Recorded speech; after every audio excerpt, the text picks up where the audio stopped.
Transmission લાઇનના carrier current પ્રોટેક્શનની ગોઠવણી એટલે કે આકૃતિ દોરો. તો જો પરીક્ષામાં આવું પૂછાય તો તમારે આવી એક આકૃતિ આવશે, એ બતાવવી પડશે. હવે કેરિયર કરંટ પ્રોટેક્શન જે છે એ ટ્રાન્સમિશન લાઇન માટે વપરાતી હાઈ સ્પીડ પ્રકારની પ્રોટેક્શન સ્કીમ છે.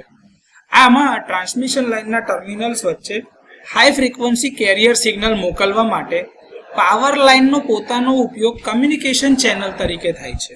એટલે કે જે લાઇનમાંથી પાવર જાય છે એ જ લાઇનમાંથી કમ્યુનિકેશનનું સિગ્નલ પણ જાય છે.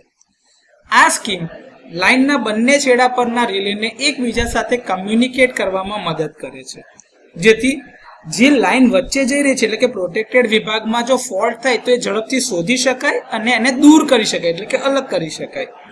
જો તમે આકૃતિમાં જોતા હોય તો આ તમારી એક ટ્રાન્સમિશન લાઇન છે જેનું આપણે પ્રોટેક્શન કરવાનું છે. આ તમારી રિલે છે બે બાજુની સાઈડ પર, જેને આ રિલે તમારી ડાયરેક્શનલ પ્રકારની બી હોઈ શકે અથવા તો ડિસ્ટન્સ પ્રોટેક્શનની રિલે કે જેને બે સિગ્નલ જોઈએ છે, એક કરંટનું સિગ્નલ અને એક વોલ્ટેજનું સિગ્નલ. કરંટના સિગ્નલ એને અહીંયા કરંટ ટ્રાન્સફોર્મરમાંથી મળી જશે અને વોલ્ટેજનું સિગ્નલ જે છે એ પોટેન્શિયલ ટ્રાન્સફોર્મરમાંથી બે છેડા પરથી મળશે. બંને છેડાના બ્રેકર છે. આ લાઇન ટ્રેપ છે એટલે કે વેવ ટ્રેપ જે આપણે કહીએ છીએ, જ્યાં આગળ તમારા કમ્યુનિકેશનના સિગ્નલ અને પાવરના સિગ્નલ એકબીજાથી અલગ થાય. આ તમારી ટ્રાન્સમિશન લાઇન છે જેનું પ્રોટેક્શન કરવાનું છે. કપલિંગ કેપેસિટર છે, એને ટ્રાન્સમિશન અને રિસીવિંગના સેક્શન છે એટલે કે રિસીવિંગની અંદરમાં જે તમારા સિગ્નલ મળવાના છે કે જ્યાં આગળ કમ્યુનિકેશનનું સિગ્નલ રિસીવ થાય ને જ્યાં આગળથી કમ્યુનિકેશનનું સિગ્નલ ઇનિશિએટ થાય. તો આ પ્રકારની અરેન્જમેન્ટ તમારી હોય છે.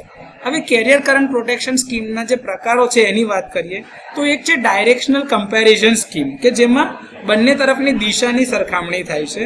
બીજી છે carrier blocking scheme, permissive overreach transfer trip અને ડાયરેક્ટ અંડરરીચ ટ્રાન્સફર ટ્રીપ. તો આવા પ્રકારના કેરિયર કરંટ પ્રોટેક્શનના થોડા સ્કીમ્સ ને એના પ્રકારો છે. તો ટ્રાન્સમિશન લાઇન માટે કેરિયર કરંટ પ્રોટેક્શનની અરેન્જમેન્ટ આ પ્રકારની હોય છે.